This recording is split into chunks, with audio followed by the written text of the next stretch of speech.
നമസ്കാരം ഫ്രണ്ട്സ്, നമ്മൾ ഇന്ന് IT ബീസിനെ കുറിച്ചാണ് സംസാരിക്കുന്നത്. ഇന്ന് IT ബീസിനെ കുറിച്ച് പറയാനായിട്ട് പ്രധാനമായ കാരണം കുറേ ദിവസങ്ങളായിട്ട് IT സെക്ടർ തന്നെ ഡൗൺ ആയിട്ടിരിക്കുകയാണ്. അപ്പം ഡൗൺ ആവുന്നത് പറയുന്നത് ശരിക്കും IT കമ്പനികളിൽ ഇൻവെസ്റ്റ് ചെയ്യാനുള്ള ഒരു വലിയ ഓപ്പർച്യൂണിറ്റി കൂടിയാണ്. IT ബീസ് വാങ്ങിക്കുന്നതിലൂടെ നമുക്ക് കിട്ടുക ഇന്ത്യയിലെ പ്രമുഖ IT കമ്പനികളായ TCS, ഇൻഫോസിസ്, വിപ്രോ, അല്ലെ HCL ടെക്, അങ്ങനെ തുടങ്ങിയ എല്ലാ IT കമ്പനികളുടെയും പെർഫോമൻസിൻ്റെ ടോട്ടൽ തുകയാണ് നമുക്ക് അതിലൂടെ ലഭിക്കുക. എന്തുകൊണ്ടാണ് ETF വാങ്ങിക്കണം, ഇൻഡെക്സ് ഫണ്ട് വാങ്ങിക്കണം എന്ന് പറയുന്നതെന്ന് വെച്ച് കഴിഞ്ഞാൽ, ഇൻഡെക്സ് ഫണ്ട് ഒരു മാനേജ്ഡ് ഫണ്ട് അല്ല. അതായത് ETF-ൻ്റെ കാര്യം പറഞ്ഞത്, ഇലക്ട്രോണിക് ട്രേഡഡ് ഫണ്ട് എന്ന് പറയുന്നത് ഒരു മാനേജ്ഡ് ഫണ്ടല്ല. അതുകൊണ്ട് തന്നെ അതിൻ്റെ എക്സ്പെൻസ് റേഷ്യോ വളരെ കുറവായിരിക്കും. രണ്ടാമത്തെ കാരണം എന്ന് പറയുന്നത് നമ്മുടെ ഇന്ത്യൻ IT മേഖലയുടെ ഒരു വളർച്ചയാണ്. നമ്മുടെ രാജ്യത്ത് ഏറ്റവും കൂടുതൽ എക്സ്പോർട്ട് ചെയ്യുന്നത്, കയറ്റുമതി ചെയ്യുന്നത് നമ്മുടെ ടെക്നോളജിയാണ്. അതിപ്പം ഡിഫൻസ് ആയിക്കോട്ടെ, ഹെൽത്ത് ആയിക്കോട്ടെ, അല്ലെങ്കിൽ മൾട്ടിമീഡിയ ആയിക്കോട്ടെ, നെറ്റ്വർക്കിംഗ് ആയിക്കോട്ടെ, സോഫ്റ്റ്വെയർ ആയിക്കോട്ടെ, എന്തായാലും എല്ലാത്തിലും ITയുടെ ആവശ്യകത, ITയുടെ പ്രാധാന്യം വളരെ വലുതാണ്. എന്നാൽ ഇൻഡിവിജ്വലായിട്ട് ഓരോ കമ്പനിയെ വാങ്ങിക്കുമ്പം ആ കമ്പനിയെക്കുറിച്ചുള്ള ആഴത്തിലുള്ള പഠനത്തിൻ്റെ ആവശ്യകതയുണ്ട്. അതിനുള്ള സമയമില്ലായ്ക, അല്ലെ അതിലുള്ള അറിവ് കുറവ്, അങ്ങനെയൊക്കെയുള്ള കാര്യങ്ങളെ നമുക്ക് ഇതിലൂടെ, ഇൻഡെക്സ് വാങ്ങിക്കുന്നതിലൂടെ നമുക്ക് ഓവർകം ചെയ്യാൻ പറ്റും. അതേപോലെ തന്നെ IT മേഖലയുടെ വളർച്ചയുടെ ഭാഗമാവാനും IT ഇൻഡെക്സുകൾ വാങ്ങിക്കുന്നതിലൂടെ നമുക്ക് സാധിക്കും. IT ഇൻഡെക്സ് വാങ്ങിക്കണം എന്ന് പറയുന്നതിൻ്റെ മൂന്നാമത്തെ ഒരു കാരണം എന്ന് പറയുന്നത്, നമുക്ക് ആവറേജ് ചെയ്യാൻ പറ്റും. IT ഇൻഡെക്സ് അല്ല, നമ്മളല്ലാത്ത ഇൻഡെക്സ് കൊണ്ട്, ഏത് ഇൻഡെക്സ് ഉണ്ടായാലും ശരി, നമുക്ക് ധൈര്യമായിട്ട് ആവറേജ് ചെയ്യാൻ പറ്റും എന്നുള്ളതാണ് ഇതിൻ്റെ ഒരു പ്രധാനം.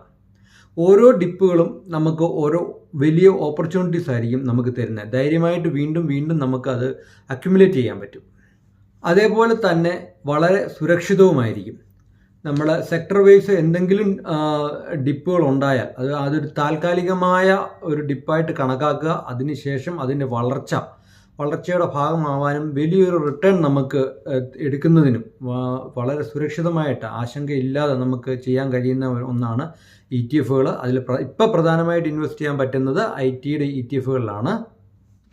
നമ്മളിപ്പോൾ ഈ കണ്ടുകൊണ്ടിരിക്കുന്നതാണ് IT ബീസ് എന്ന് പറയുന്നത്. IT ബീസിൻ്റെ ചാർട്ടാണ്. IT ബീസ് ഇപ്പം നിലവിൽ 37 രൂപ 18 പൈസയാണ് ഒരു യൂണിറ്റിൻ്റെ വില. അത് ശരിക്കും പറഞ്ഞു കഴിഞ്ഞാൽ ഏതാണ്ട് ഫെബ്രുവരി 21 ആ ദിവസങ്ങളിൽ, 21-22 ദിവസങ്ങളിൽ അതിൻ്റെ മാക്സിമം ഉണ്ടായിരുന്നത് 41 രൂപ 50 പൈസയോളം അതിന് ഹൈക്കിലെത്തിയിരുന്നത്, അതിൻ്റെ മാക്സിമം ഹൈക്കിൽ. ഇപ്പോഴാണ്ട് 12% ഡൗണിലാണ് നിൽക്കുന്നത്. തീർച്ചയായിട്ടും ഇവിടുന്ന് ഇത് അക്യുമുലേറ്റ് ചെയ്യുവാണെങ്കിൽ ഏകദേശം 12% എന്നൊക്കെ പറയുന്നത് നമുക്ക് ഒരു വർഷത്തിൽ ഇത്രയും വീണ്ടും തിരിച്ച് ഈ ഹൈയിൽ തന്നെ ചെല്ലുവാണെന്നുണ്ടെങ്കിൽ 12% റിട്ടേൺ കിട്ടും. വളരെ ഈസി ആയിട്ട് കിട്ടാവുന്ന ഒരു കാര്യം തന്നെയാണ്. അത് ഒരു വർഷത്തിൽ കിട്ടിയാലും നമുക്ക് വളരെ ലാഭമായിരിക്കും. വളരെ സുരക്ഷിതമായിട്ടുള്ള ഇൻവെസ്റ്റ്മെൻറ്റ് രീതികളെക്കുറിച്ചായിരിക്കും നമ്മൾ ഈ ചാനലിൽ കൂടെ സംസാരിക്കുക. ഒരു വിധമായ ചൂതുകളിയോ വാതുവെപ്പോ നമ്മൾ ഈ ചാനലിൽ കൂടെ പ്രോത്സാഹിപ്പിക്കാറില്ല.